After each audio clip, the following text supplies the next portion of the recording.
Hello students, today we are going to start a new lesson, that is chapter 10, the economic planning in India. In this chapter, we will study about the planning types, objectives, planning commission, National Development Council, Niti Ayog, etc. Now, what is economic planning and when it is started?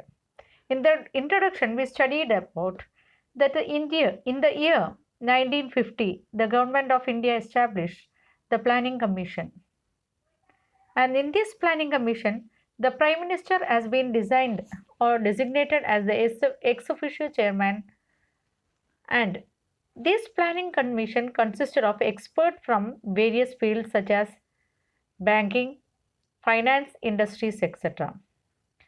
It was responsible for the formulation of economic plans, responsible for the formulation of economic planning in India.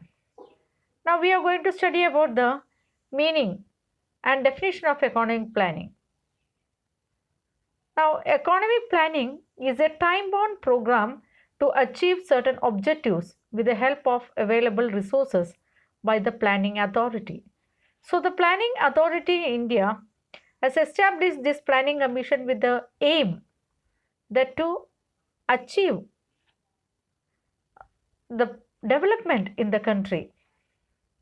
The main aim it is to for the means use the available resources in the most proper manner. According to H.D. Dixon, economic planning is the making of major economic decisions such as what and how much to be produced, when and where it to be produced, to whom it is to be allocated by the conscious decision of determinate authority on the basis of comprehensive survey of economy as a whole. So, taking into consideration the economy as a whole, the whole economy means all over the country, the decisions are taken that what, when, how much to be produced. So, this is considered to be the resource allocation. We have explained that what resources it is there in our country, accordingly we are managing it or we are producing it.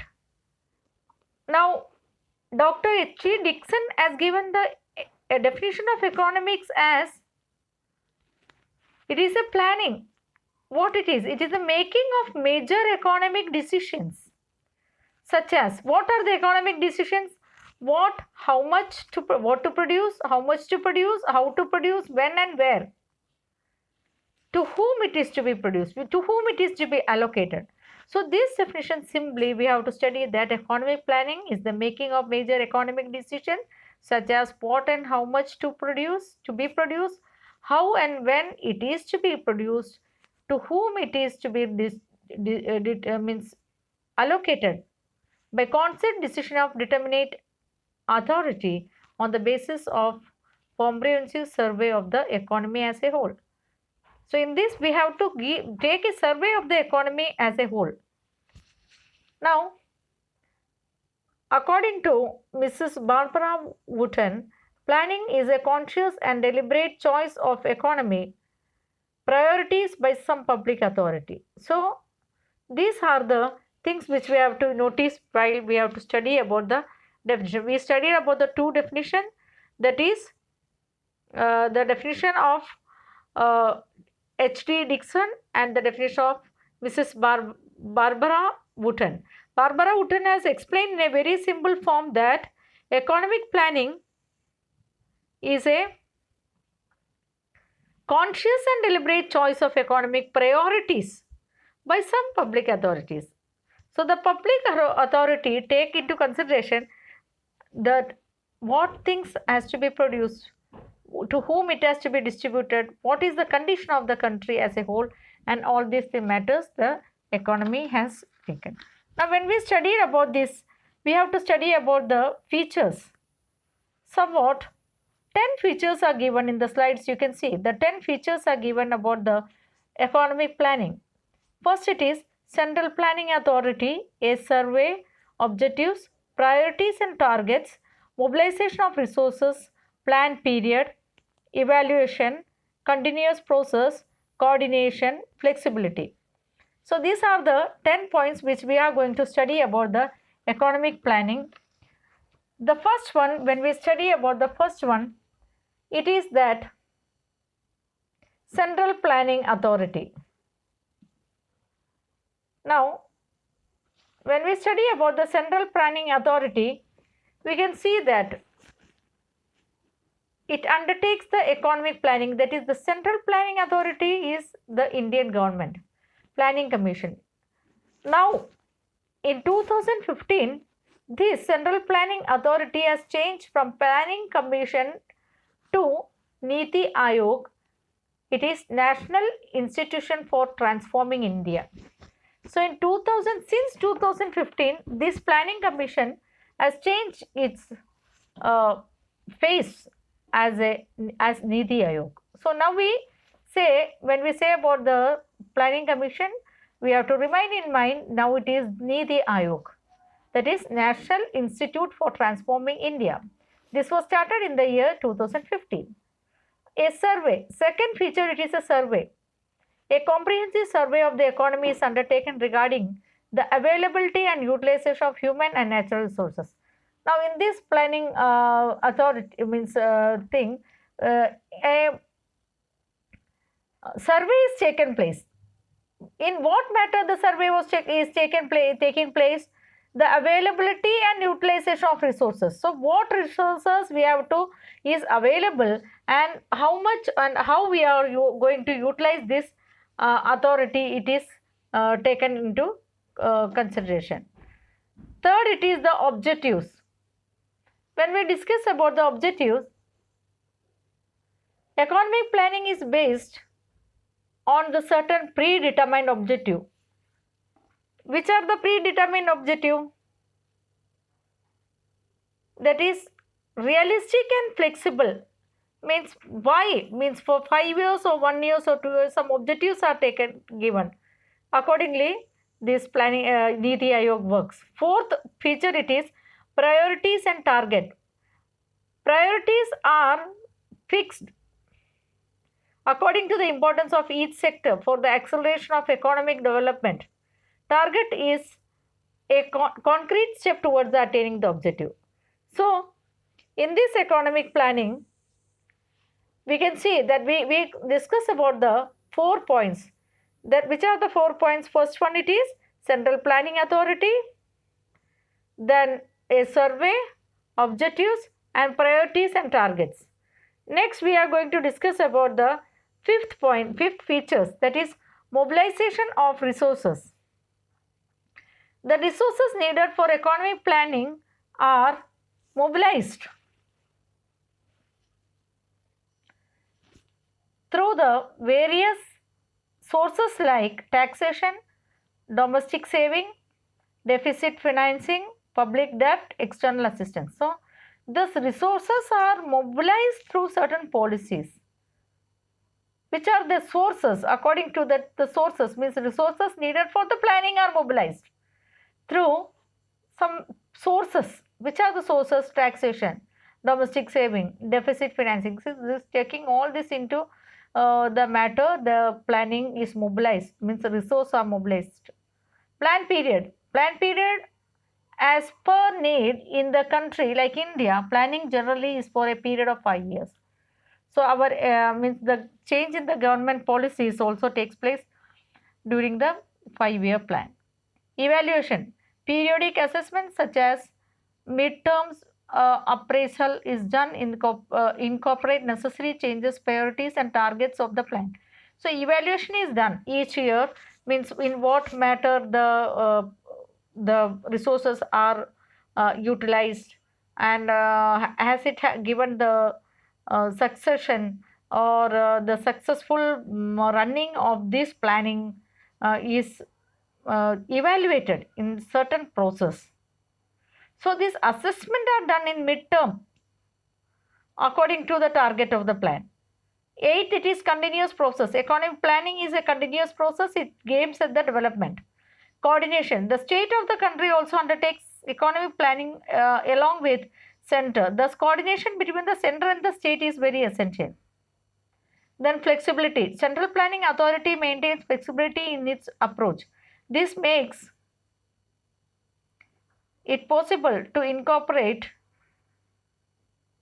necessary changes in the plans as per requirement. So, these are the 10 points we discussed. First, it is Central Planning Authority, a survey, objectives, okay, priorities and targets, mobilization of resources, plan period, evaluation, then continuous process, coordination and flexibility. Okay. Now we are going to study about the plan. What is the plan period? Means the targets. We are going to study about the targets of the 12th 5-year plan. Now we know that in the year 2015, the Planning Commission changed to Niti Ayog. So the 12th 5-year plan, the period of 12th 5-year plan is 2012 to 2017, 5 years. It is covered a period of focus on the objectives of sustainable growth. The plan aimed at encouraging the development of Indian agriculture, education, health, social welfare through government spending. It also aimed at creating employment to the developing Indian manufacturing sector. So this was the plan period for 2012 to 2017. So we know the function of the government, that they have to look after different aspects in the developing scenario. So according to the target of 12th 5-year plan was, first one, economic growth. The real GDP growth rate at 8% to be achieved. So in agriculture growth, 4.0 to be gained, manufacturing or industrial rate 10% to be achieved. Every state must have higher average growth rate in the 12th plan and was achieved in the 11th plan. Means whatever achieved in the 11th plan, according to the growth should be there. The target of the 12 was to the economic growth, means agriculture growth. Second, poverty and employment, to reduce the head count ratio of the poverty by 10%, to create 50 million new work opportunities for non-farm sectors. Third, mean year of schooling to increase 7 years by the end of the 12th plan. Access to higher education with reference to skill development. Eliminate gender and social gap in the schools enrollment by end of this plan. This was in the education. We studied about the focus objective of this plan is the sustainable growth, that is in the field of agriculture, education, health, social welfare. So in agriculture we must have an increase, then poverty should be reduced, education should be increased, health reduce, total fertility rate to 2.1%, reducing the undernutrition among children in the age group of 0 to 3 to half of the NFHS 3 level. According to the NFH 3 level, the malnutrition, undernutrition should be reduced. Infrastructure, investment in infrastructure to be increased 9% of GDP.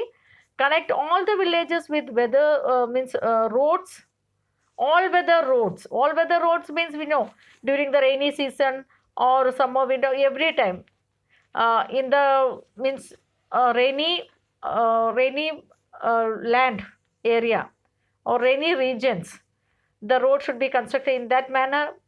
When it go to the northern side, the Himalayan regions, in the winter season they face a great problem. So accordingly, so all weather roads should be created. Increase in rural television and telephone density to 70%. 6.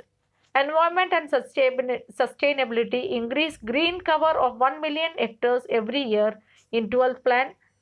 Then service delivery, to provide access to banking service 90% Indian households by the end of the plan. Major subsidies and welfare related beneficiaries to be shifted to direct cash transfer by using the Aadhaar platform linked with the banks.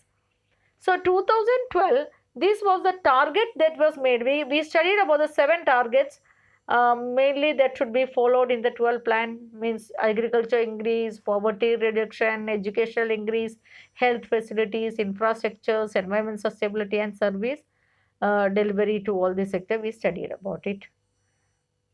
Okay, now the next it is Niti Ayog. Niti Ayog means what it is? The 12th five-year plan, so the full form itself, it is National Institution of Transforming India. So 12th five-year plan ended in 31st March 2017, which was extended by 6 months, 4th October, for enabling ministries to complete their appraisal. So during this period, 4 months was given to the ministries to complete what they have done.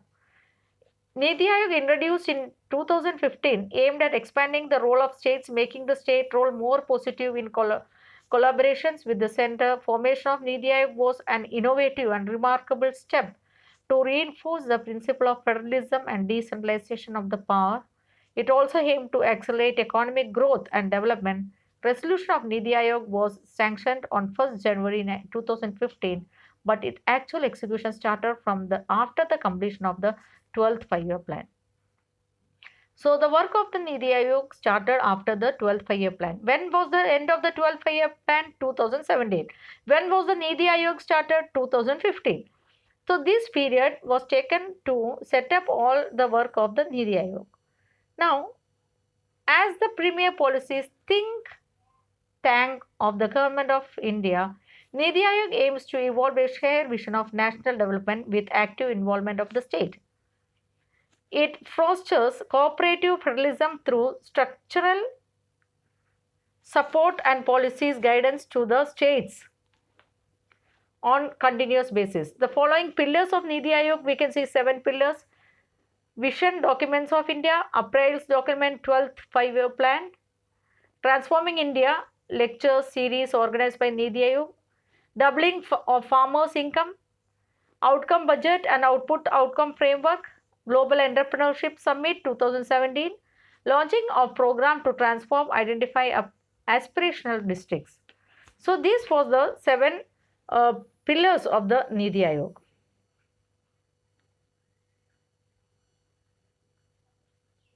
Structure of Niti Ayog. The resolution and dated 1st January 2015 and its subsequent amendment dated 16 February 2015 provides for the structure of Niti Ayog is as follows. First, we can see that Government Council comprising of chief ministers of all state and governor. Regional Council, these would be formed to address the specific issues, contingencies impacting more than one state region. Special invitees, this would be included in the expert, specialized practitioners and relevant knowledge who will be nominated by the Prime Minister. So, we are studying what resolution, what changes as made in Niti Ayog when we go to the Planning Commission. Organizational framework, see, you can see that chairperson, the Prime Minister of India. Before also the Prime Minister of India was the ex officio chairman of the Planning Commission. Now also for Niti Ayog it is the same. The Prime Minister of India will be the chairperson, vice chairperson to be appointed by the Prime Minister. Prime Minister will appoint the vice chairperson.